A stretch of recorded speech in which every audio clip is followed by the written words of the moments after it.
अब हम लोग पढ़ते हैं क्लास 12 का फिजिक्स। इसमें टॉपिक है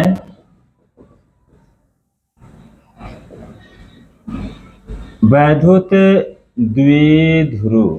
ठीक है, इसको इलेक्ट्रिक डाइपोल कहा जाता है, इलेक्ट्रिक डाइपोल। ठीक है ना, इसे थोड़ा अच्छा से पढ़ना, समझ में आ जाएगी।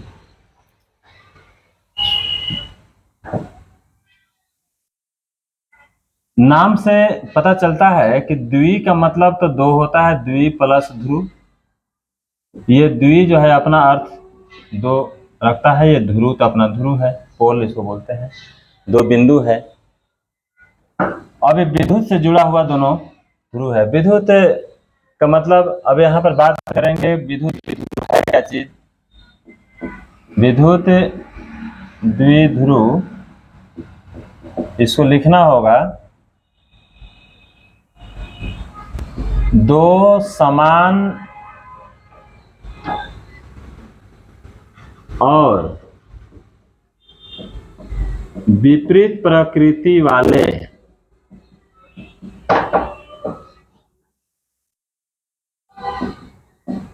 आवेशों से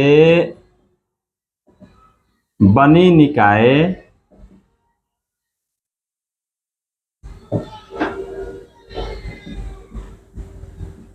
विद्युत द्विध्रुव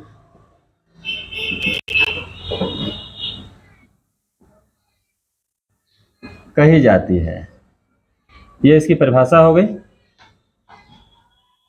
देखते हैं, ये दो समान है और विपरीत प्रकृति है। निश्चित रूप से ऐसे लिखेंगे, ये है एक बिंदु A है, दूसरी बिंदु यहाँ पर B है, और इसका जो है माइनस Q और इसका जो है प्लस Q, दो आवेश हैं। इन दोनों के बीच जो डिस्टेंस है उसे डूएल सुविधा के अनुसार माना जाता है। एल भी मान सकते हैं, लेकिन और भी इसका जो फॉर्मूला हम लोग जब ड्राइव करेंगे तो उसके अंदर में फिर ये एल मानने के बाद फंस जाएगा, L/2 करना पड़ेगा। ठीक है ना, उससे अच्छा है कि इसको हम लोग पूर्णांक में देंगे और यहाँ 0 लिखते हैं। ये मध्य बिंदु है, ये दोनों का मध्य बिंदु है। अब ये हो गया इधर L और ये हो गया इधर L, दोनों जोड़ेंगे तो 2L हो जाता है। लेकिन माइनस Q से प्लस Q की ओर विद्युत द्विध्रुव आघूर्ण उत्पन्न हो जाएगा। ये जो उत्पन्न हुआ P, ये माइनस Q से प्लस Q की ओर होता है।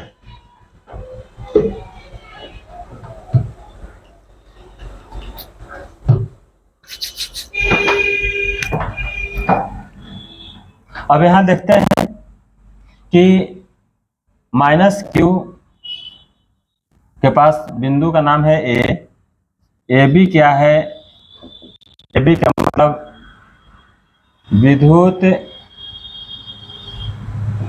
वैद्युत द्विध्रुव इलेक्ट्रिक डाइपोल की लंबाई है। इसको हम लोग 2L कहेंगे। ठीक ना, जैसे यहाँ लिखा गया था लिख दिया गया। ठीक है, O इसका मध्य बिंदु है। ठीक है, O इसका क्या है? मध्य बिंदु। इसीलिए यहाँ पर लिखेंगे O से A, OA बराबर L बराबर OB, यानी OL और OB दोनों L के बराबर हो जाता है। ठीक है ना, आधा है ना, इसीलिए यहाँ पर दोनों L और L हो जाता है। अब इसके बाद वैद्युत द्विध्रुव में द्विध्रुव आघूर्ण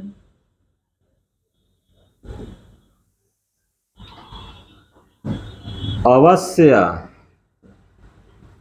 ही उत्पन्न होता है। ठीक है, विद्युत द्विध्रुव में द्विध्रुव आघूर्ण अवश्य उत्पन्न होता है। कोई भी द्विध्रुव आघूर्ण होगा, यानी कि यहाँ लिख सकते हैं नोट में, किसी भी वैद्युत द्विध्रुव में द्विध्रुव आघूर्ण अवश्य ही उत्पन्न होता है। ठीक है। दूसरी बात है, चाहे जो भी द्विध्रुव हो, जब दोनों बराबर है और विपरीत प्रकृति का है तो कहना होगा कि वैद्युत द्विध्रुव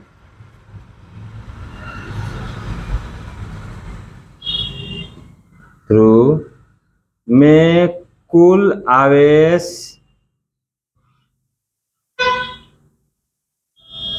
का योग शून्य होता है, क्योंकि यहाँ प्लस क्यू है माइनस क्यू दोनों जोड़ेंगे तो क्या हो जाएगा, शून्य हो जाएगा। लेकिन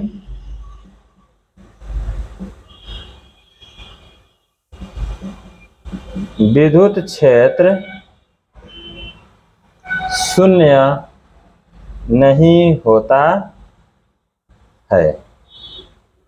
ठीक है। ये बातें इससे खास बात है। और तीसरी सबसे बड़ी बात है कि कोई भी द्विध्रुव में माइनस तो रहेगा ही। वैद्युत द्विध्रुव में माइनस क्यू आवेश से प्लस क्यू आवेश की ओर ही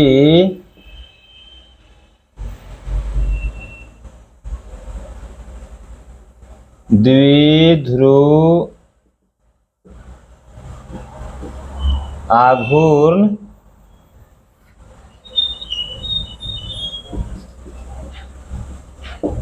होता है, विद्युत आघूर्ण होता है। ये तीनों बातें इसके लिए इंपॉर्टेंट है। ठीक है। यानी कि बार बार हम लोग विद्युत द्विध्रुव आघूर्ण के बारे में चर्चा कर रहे हैं, विद्युत द्विध्रुव आघूर्ण, विद्युत आघूर्ण, है ना। ताकि है क्या चीज, तो इसके बारे में चलते हैं। विद्युत द्विध्रुव आघूर्ण की परिभाषा लिखना होगा। या किसी भी द्विध्रुव में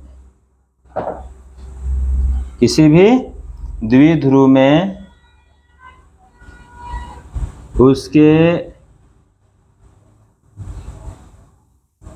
आवेश और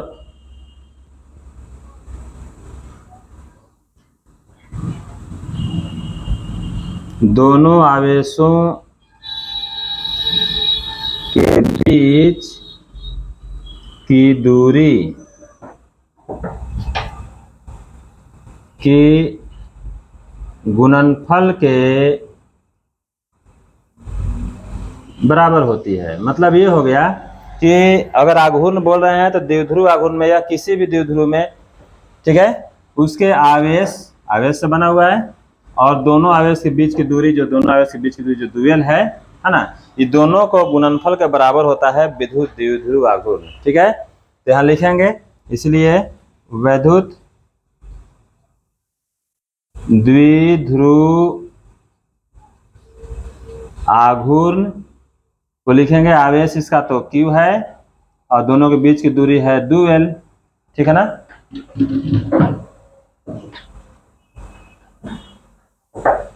यहाँ इसको P कहेंगे और यहाँ पर Q × 2L कहेंगे, द्विध्रुव आघूर्ण। यह किधर से किधर होता है, माइनस क्यू से प्लस क्यू की ओर। जो विद्युत द्विध्रुव आघूर्ण की दिशा होती है, यानी कि माइनस क्यू से प्लस क्यू की ओर विद्युत द्विध्रुव आघूर्ण की दिशा होती है, ऐसे लिखना होगा। जो विद्युत द्विध्रुव का सूत्र बना Q इंटू 2L, आखिर ये किधर से किधर होगी, तो माइनस क्यू से प्लस क्यू, जैसे यहाँ लिखे थे ना, यहाँ पर विद्युत द्विध्रुव, ठीक है। तो इसमें विद्युत द्विध्रुव आघूर्ण जो है माइनस क्यू से प्लस क्यू की ओर होती है। तो ये सूत्र बन जाता है P equal to Q into 2L, ठीक है ना। विद्युत द्विध्रुव एक सदिश राशि है, सदिश राशि होती है। कौन राशि होती है, सदिश राशि, क्योंकि इसमें साफ पता चल रहा है एक डायरेक्शन है माइनस क्यू से प्लस क्यू की ओर, तो एक निश्चित डायरेक्शन में हर बार बोला जा रहा है, तो नाम से ही पता चल रहा है कि परिमाण भी है और डायरेक्शन भी है, इसीलिए सदिश राशि तो होगा ही। अब इसमें आगे बढ़ते हैं, इसका एसआई मात्रक, इसका एसआई मात्रक में हम बात करेंगे। ये है आवेश, तो लिखेंगे आवेश का एसआई मात्रक, ये गुना है 2L, मतलब दूरी, दूरी का एसआई मात्रक। आवेश का एसआई मात्रक कूलम और दूरी का एसआई मात्रक ये मीटर होता है, सीएम होता है। अब इसका बीमा है ना, विद्युत द्विध्रुव आघूर्ण की बीमा के बारे में बात करेंगे, बीमा, ठीक है ना। तो बीमा बराबर लिखना होगा यहाँ पर, चूंकि यह फॉर्मूला है लिखा हुआ Q इंटू 2L, ऐसे लिखा हुआ है। तो Q में दो चीजें होती है, एक होती है विद्युत धारा, विद्युत धारा अगुने समय, और ये 2L जो है दो गुने, ये लंबाई है, दूरी हो गया, कहने का मतलब दूरी, इसको हम लोग टोटल दूरी बोलते हैं। यहाँ से यहाँ तक द्विध्रुव की लंबाई है, ठीक है। विद्युत धारा की बीमा जो है, अब इसकी बीमा लिखते हैं कि बीमा, समय की बीमा और दूरी की बीमा, तीनों लिख देते हैं। तो विद्युत धारा की बीमा को हम लोग एम्पियर कहते हैं, और इसके लिए T कहते हैं, इसके लिए लेंथ है L, यानी कि ALT भी कह सकते हैं, ALT भी ऐसे कह सकते हैं। इसका विद्युत द्विध्रुव आघूर्ण की बीमा हो जाती है, ठीक है। तो पहला, दूसरा, तीसरा, विद्युत द्विध्रुव आघूर्ण एक सदिश राशि होती है, और फिर दूसरा है इसका एसआई मात्रक, ये CM मतलब कि कूलम मीटर होता है, और इसका अगर बीमा पूछता है तो उसमें बात करेंगे कि बीमा क्या है, ALT होता है, ठीक है। ये तीन बातें यहाँ पर हो जाती है। अब एक बात है यहाँ पर थोड़ा सा क्लियर करना था, माइनस क्यू से प्लस क्यू की ओर विद्युत द्विध्रुव आघूर्ण की दिशा होती है। ये फिजिक्स में हम लोग पढ़ते हैं, ये भौतिक जब अध्ययन करेंगे तब होता है, लेकिन यही चीज अगर हम बोले केमिस्ट्री के अंदर में, तो लिखना होगा विद्युत द्विध्रुव आघूर्ण,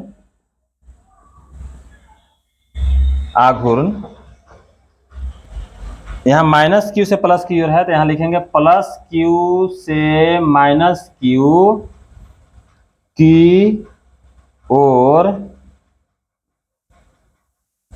होती है। ये हम लोग केमिस्ट्री में हम पढ़ेंगे, याद रखना होगा केमिस्ट्री के अंदर, ठीक है। अब इसका एक और बात है, विद्युत द्विध्रुव आघूर्ण का अन्य एक और मात्रक है, उसको बोलते हैं देबाई। क्या बोलते हैं, डेबाई, नाम याद रहेगा, डेबाई। ठीक है, डेबाई का मान जो होता है यहाँ पर 3 लिखते हैं,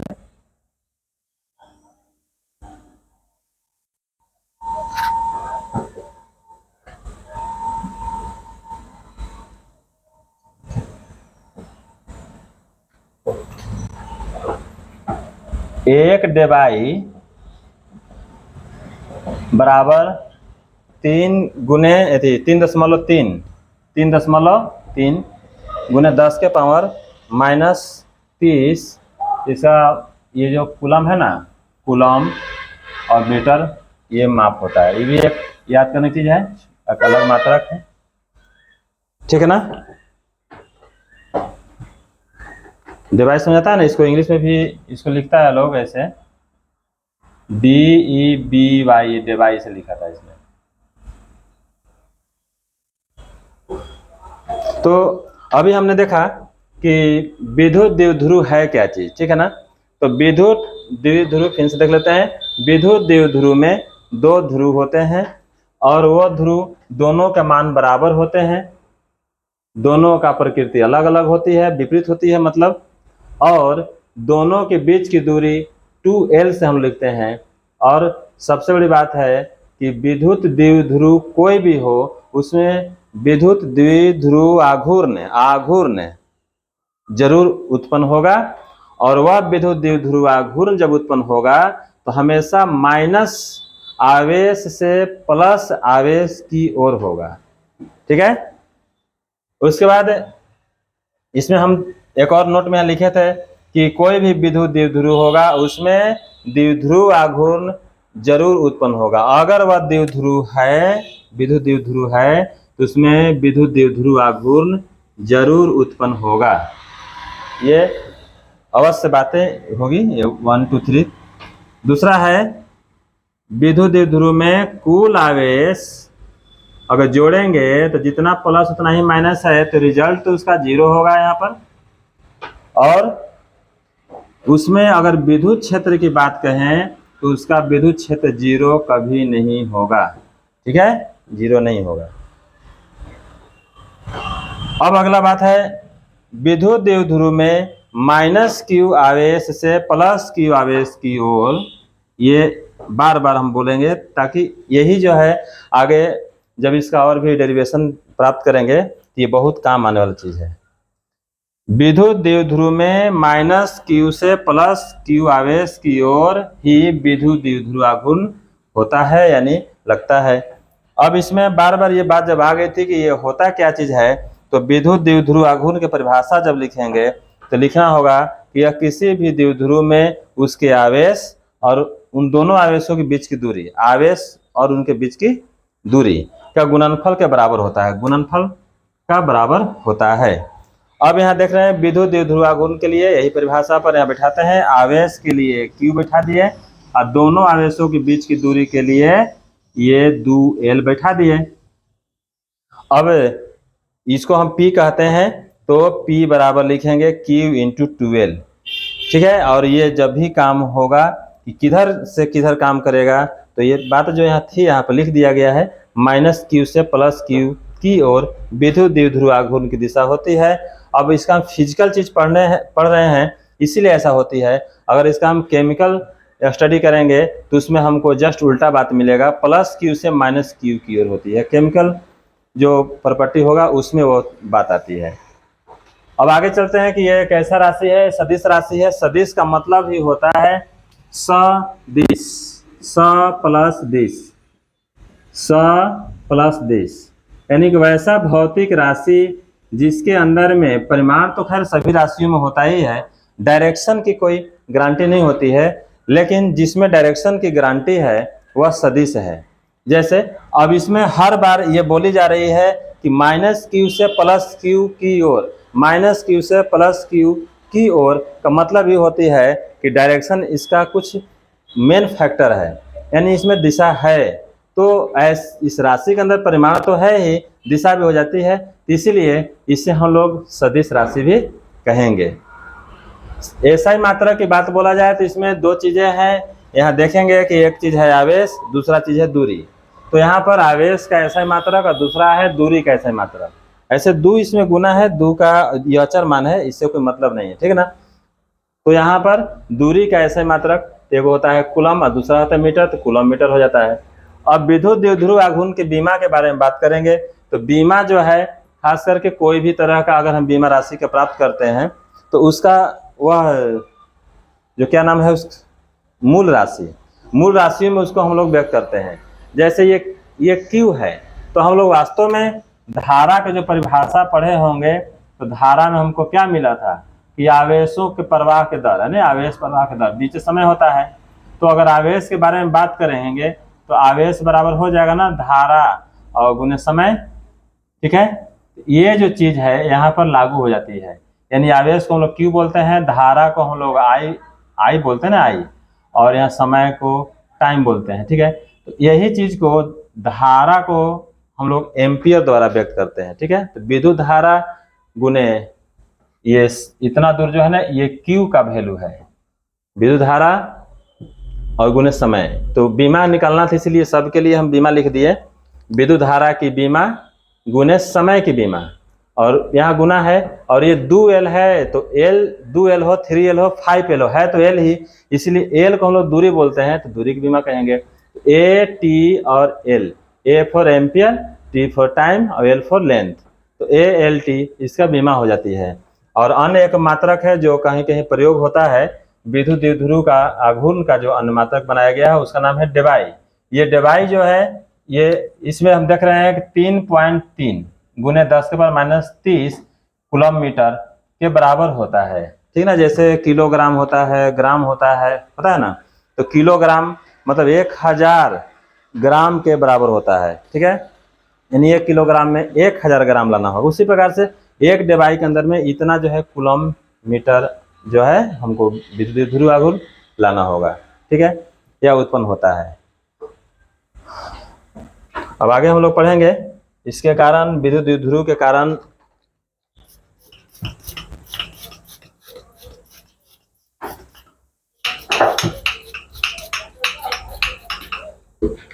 इसको उतारो, मिटा दो।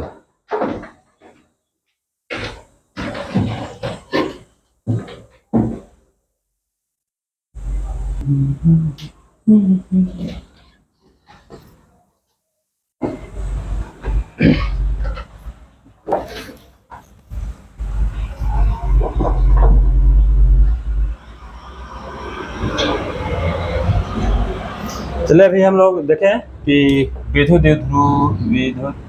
वैद्युत द्विध्रुव इसकी भौतिक सार्थकता क्या है।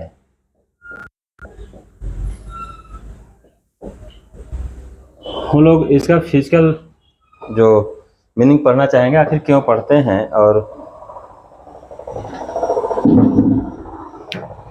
जैसे हम जानते हैं कि क्या जानते हैं कि पदार्थ के बारे में बात करेंगे। पदार्थ जो होता है, चाहे जो भी पदार्थ बना हो पूरे विश्व के अंदर में, वह पदार्थ अणुओं से बना है, और अणु जो है परमाणु से बना है। फिर बात आ गई परमाणु पर। हम लोग विद्युत द्विध्रुव जो पढ़ रहे हैं ना, ये चैप्टर यही के लिए है, परमाणु के लिए है। तो इसके भौतिक सार्थकता में जब हम बात करेंगे तो परमाणु के अंदर हम एक चीज के बारे में जानते हैं कि परमाणु के अंदर ये जो नाभिक होते हैं, ठीक है, ये नाभिक के अंदर में ये प्लस हुआ, यहाँ पर इसको लिखेंगे प्लस, और इसमें एक यहाँ माइनस, एक यहाँ माइनस, एक यहाँ से देते हैं, ठीक है। तो इस पर नेट आवेश चाहे परमाणु हो चाहे अणु हो, ये दोनों के लिए नेट आवेश क्या होगा। नेट आवेश समझ आता है, नेट आवेश इसका भी 0 होगा और इसका भी 0 होगा, परमाणु का भी और अणु का भी, दोनों का नेट आवेश 0 होता है। 0 इसलिए होती है कि जितना प्लस है उतना ही तो माइनस है, जितना प्लस है उतना ही माइनस है। तो दोनों पर आवेश जो होती है, ये दोनों अभी तुम लिखे हैं उसके पहले वाला वीडियो में या इसी के पीछे वाला में, कि ये दोनों 0 होता है, लेकिन विद्युत क्षेत्र के बारे में बात बोलेंगे। विद्युत क्षेत्र इसका ये 0 के बराबर नहीं होता है, इसका भी 0 के बराबर नहीं होगा। ठीक है, नेट आवेश 0 होगा, नेट आवेश 0 होगा परमाणु में भी और अणु में भी। ठीक है ना। अब यहाँ पर एक बात देखते हैं,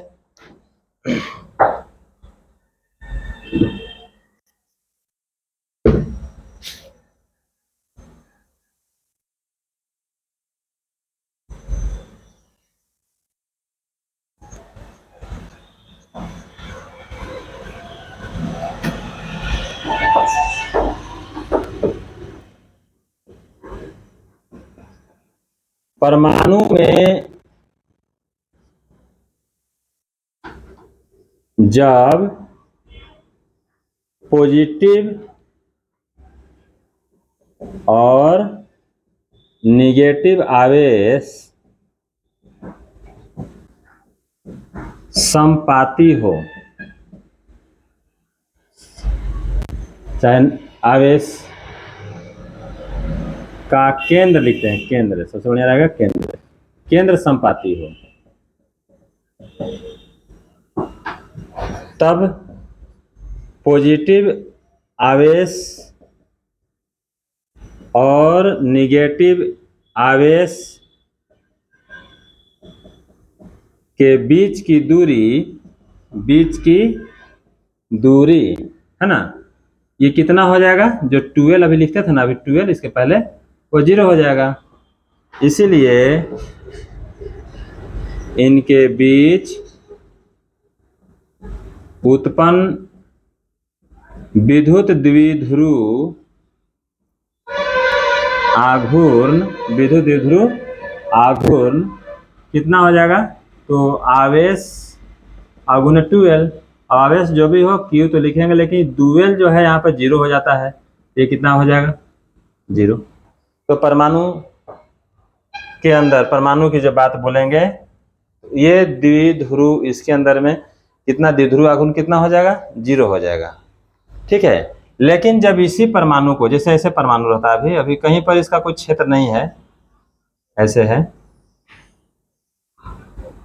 1 2 3 4, मतलब ऐसे दिखा हुआ, यहाँ पर कोई क्षेत्र नहीं लगा हुआ है, मतलब डायरेक्ट अपना स्वतंत्र है। अभी इसमें इसके बीच में विद्युत द्विध्रुव आघूर्ण कितना आया, यहाँ पर के लिए P बराबर 0 आया, लेकिन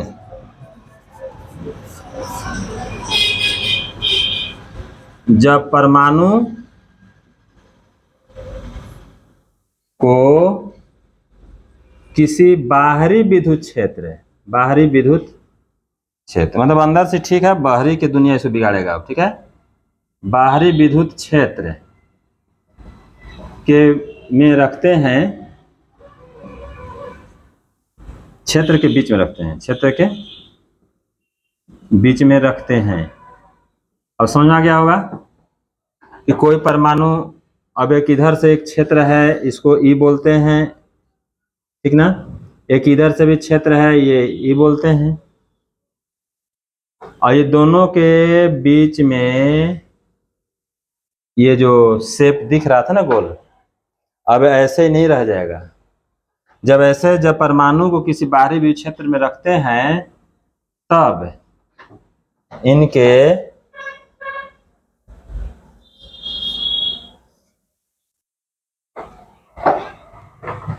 जो ये आवेश थे प्लस और माइनस केंद्र, तो यहाँ पर ये गोल से थोड़ा सा लंबा हो जाएगा, ये ऐसे देखते हैं, थोड़ा सा समझ आ जाएगा। ऐसे एक ही पर संपाती है, टोटल प्लस प्लस प्लस एक ही पर है, यहाँ पर एक इधर हो जाता है माइनस, इधर हो जाता है प्लस, तो ये कुछ ये क्या देखा गया, अब देखें 2 ध्रुव बन गया, इसी परमाणु में 2 ध्रुव बन गया, किसके कारण, ये विद्युत जो बाहरी विद्युत क्षेत्र लगा ना, उसके कारण इसका केंद्र जो है जो एक ही पर था, संपाती का मतलब होता है एक ही पर ऐसे रखा हुआ रहना, ठीक है, मैंने ढक लेता है पूरा पूरा। और उसमें जब बाहरी विद्युत क्षेत्र जब पड़ता है तो ये खिसक जाता है, थोड़ा रिप्लेस, यहाँ से रिप्लेस हो जाता है और ये रिप्लेस यहाँ चल जाती है, तो दोनों के बीच में कुछ डिफरेंस आ जाती है। अब आने के बाद तब समझ ही रहे हैं कि ये द्विध्रुव बन गया। क्या बन गया? द्विध्रुव। रियल में हम लोग इसी द्विध्रुव के बारे में बात अभी किए थे। इतना ही छोटा बात है। परमाणु के अंदर में इससे बातें होती है। अभी थोड़ा सा हट जाता है तो अब मालूम हुआ होगा कि इसमें अब तो पहले से इसका परिणामी, इसको बोलेंगे परिणामी विद्युत द्विध्रुव आघूर्ण। यहाँ पर तो 0 हो गया था, यहाँ पर कुछ था नहीं, कुछ परिणाम में कोई परिवर्तन नहीं हुई थी, लेकिन यहाँ पर अब तो प्रभाव पड़ेगा। ठीक है, तो ये प्रभाव किधर से पड़ेगा? इसमें हुआ केंद्र का विस्थापन, और इसमें परिणामी विद्युत द्विध्रुव आघूर्ण का डायरेक्शन जो P बना, द्विध्रुव में P होता है, अभी लिखवाए थे, इस P का डायरेक्शन और E का डायरेक्शन, यानी कि जो विद्युत द्विध्रुव अभी उत्पन्न हुआ बना, उसका जो द्विध्रुव आघूर्ण का जो डायरेक्शन है लेफ्ट से राइट अभी जा रही है, तो देख रहे हैं ना, E का भी डायरेक्शन लेफ्ट से राइट है, यानी कि दोनों का डायरेक्शन सेम होगी। यानी कहने का मतलब ये हो गया कि जब परमाणु को किसी बाहरी विद्युत क्षेत्र के बीच में रखते हैं तब इनके आवेशों के केंद्र में विक्षोभ, डिस्टर्बेंस, इसको डिस्टर्बेंस में विस्थापन के रूप में आएगा, उत्पन्न हो जाते हैं, जिससे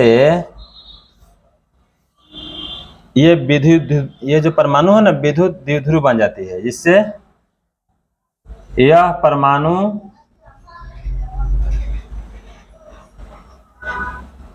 विद्युत द्विध्रुव के जैसी कार्य करने लगेगी और परिणामी विद्युत द्विध्रुव आघूर्ण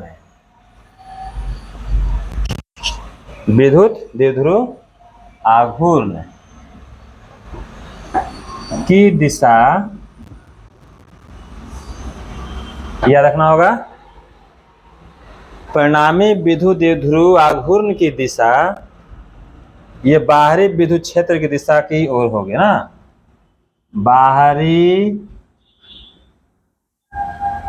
विद्युत क्षेत्र की दिशा में ही होगी। ठीक है, अब जब ऐसा हो जाता है, पहले से था नहीं, ये घटना घट गया। ठीक है, पहले से ये परमाणु था, इसमें कोई तरह का प्रभाव नहीं पड़ी थी, लेकिन बाहरी विद्युत क्षेत्र देने की वजह से ये परमाणु अब जो है विद्युत द्विध्रुव का जैसा हो गया, तो कुछ घटना घट गया। ठीक है ना, तो यहीं पर लिखेंगे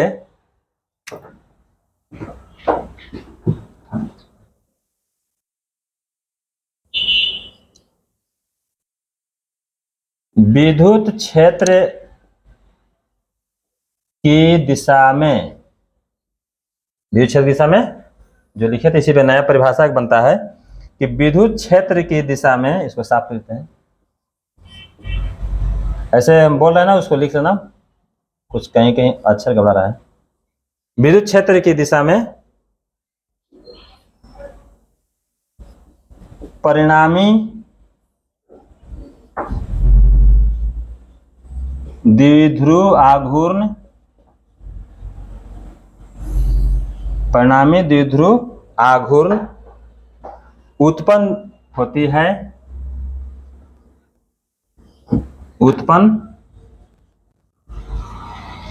है, तो इसी घटना का नाम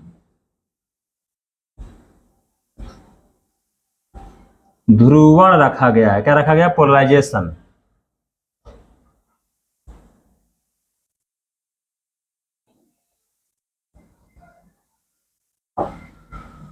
रखा गया है, ठीक है ना, समझ में आ गया।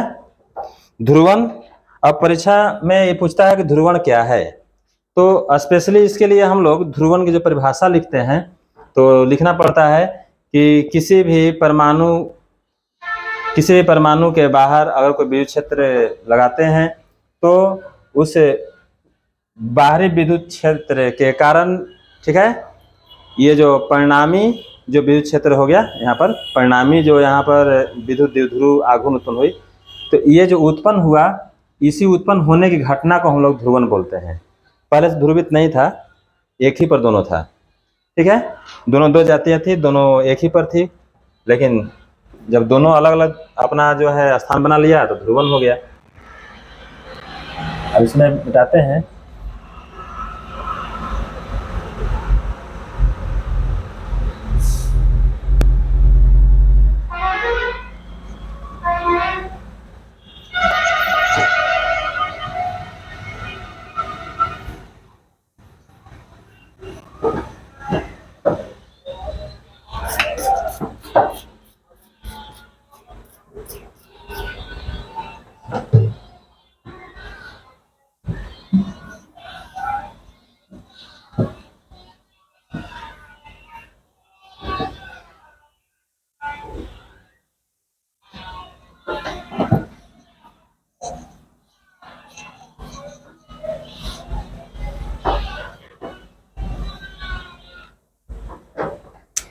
ये परमाणु के बारे में। अब दूसरा नंबर है पदार्थ। अणु से भी तो बना है ना, अणु के बारे में बात करेंगे।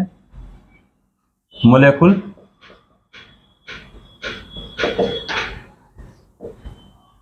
अणु ध्रुवित और अध्रुवित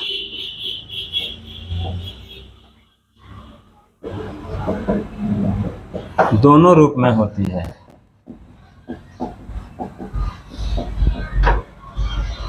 परमाणु के बारे में हम लोग पढ़े थे कि क्या हुआ था कि उसमें प्लस और माइनस दोनों बराबर थे, और उसमें बाहरी विद्युत क्षेत्र को जब लगाते थे तब ध्रुवण की घटना घटती थी। इसमें ऑलरेडी पहले से ध्रुवित और अध्रुवित दोनों होने की बात है, तो इसमें लिखते हैं पहला नंबर अध्रुवित अणु, और दूसरा नंबर होता है ध्रुवित अणु, ठीक है। ये दो गो अणु हुआ, ध्रुवित और अध्रुवित। हम लोग जानते हैं कि इससे O2 हो जाता है ना, CH4 रहता है। इस समय उदाहरण लेते हैं एक तो, और इसमें लिखते हैं HCl और लिखते हैं H2O। ये दोनों उदाहरण लेते हैं, ये दोनों उदाहरण, ठीक है ना। ये पहले से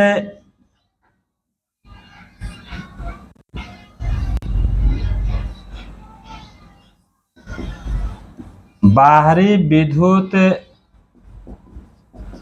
क्षेत्र के अनुपस्थिति में भी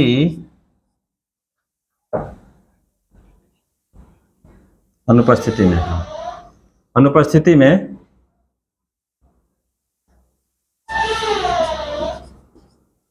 इसके केंद्र संपाती रहते हैं, जिससे अध्रुवित अणु का नाम दिया जाता है। लेकिन जब वैद्युत क्षेत्र, बाहरी वैद्युत क्षेत्र, कौन सा? तो बाहर का, ठीक ना। लेकिन जब विद्युत क्षेत्र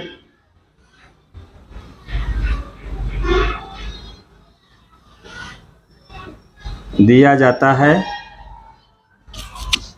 तो उसी विद्युत क्षेत्र के दिशा में, उसी विद्युत क्षेत्र की दिशा में इसमें वैद्युत द्विध्रुव आघूर्ण उत्पन्न हो जाती है। ठीक है।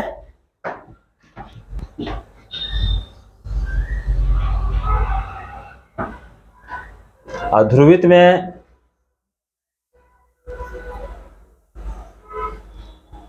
इसमें बाहर से विद्युत क्षेत्र लगाना पड़ रहा है तब हो रही है, लेकिन इसमें क्या है ना कि बाहरी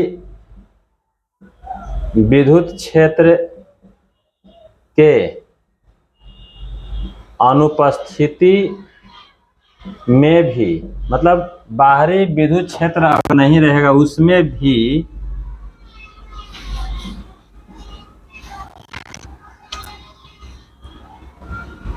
इसके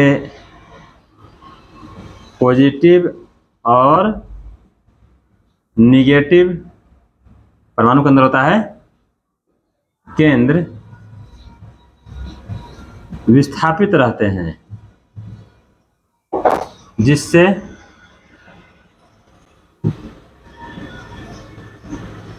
अस्थायी रूप से इनमें विद्युत द्विध्रुव आघूर्ण उत्पन्न रहता है, अर्थात ध्रुवित रहता है। इसमें ध्रुवण की जो घटना है ऑलरेडी पहले से ही रहती है, क्योंकि ये ध्रुवित अणु है ना।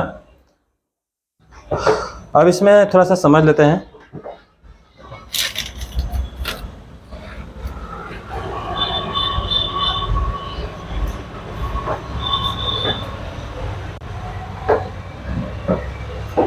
अणु, जैसे अभी हम परमाणु के बारे में पढ़े तो इसे अणु बारे में पढ़ेंगे। अणु जो होती है, अणु के रूप में हम लोग, या तो अणु में 2 परमाणु होते हैं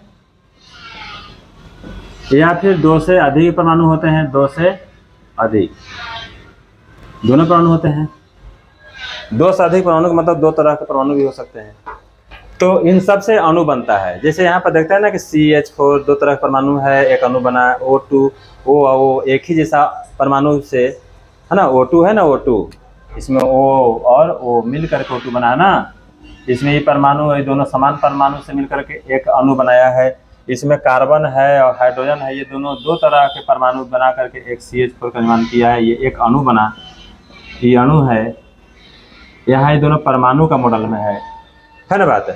तो यहाँ जो O2 और CH4 जो दिखाया गया है, ये अपने आप से इसमें ध्रुवण नहीं उत्पन्न होती है, ठीक है ना। ये बाहरी विद्युत क्षेत्र की अनुपस्थिति में इसके केंद्र संपाती होती है। संपाती का मतलब कि प्लस हो या माइनस, दोनों आवेश इसके परमाणु के अंदर में एक ही पर आता है, ये हटता नहीं है, जिसकी वजह से ये अध्रुवित अणु के नाम से ये जाने जाते हैं। इसको कोई डिस्टर्ब नहीं करेगा तो ये इसमें अपना ध्रुवण नहीं होता है, ठीक है। लेकिन जैसे ही थोड़ा सा बाहरी विद्युत क्षेत्र लगा देते हैं तो उसमें विद्युत क्षेत्र की दिशा में ही उसका विद्युत द्विध्रुव आघूर्ण उत्पन्न हो जाता है, ठीक है। ऐसे पहले से नहीं है, लेकिन जैसे बाहरी विद्युत क्षेत्र लगा देंगे तो उसका इफेक्ट ये ले लेता है। और ये तो शुरू से मतलब जैसा है कि ध्रुवित कहा गया है। इसमें बाहरी विद्युत क्षेत्र लगाए या ना लगाए, खानदानी जिसको बोलता है ना, जन्मजात ये विद्युत द्विध्रुव है। ये बाहर से आकर नहीं इसमें कोई बिगाड़ सकता है, ये पहले से ऑलरेडी वैसे ही बनाया हुआ है। यानी कि इसके बाहरी विद्युत क्षेत्र में अनुपस्थिति में भी इसका पॉजिटिव और नेगेटिव जो दोनों केंद्र बनते हैं वो अस्थायी रूप से रहते हैं, जिससे कि इसका विद्युत द्विध्रुव आघूर्ण उत्पन्न रहता है, इसलिए यह हमेशा ध्रुवित रहता है।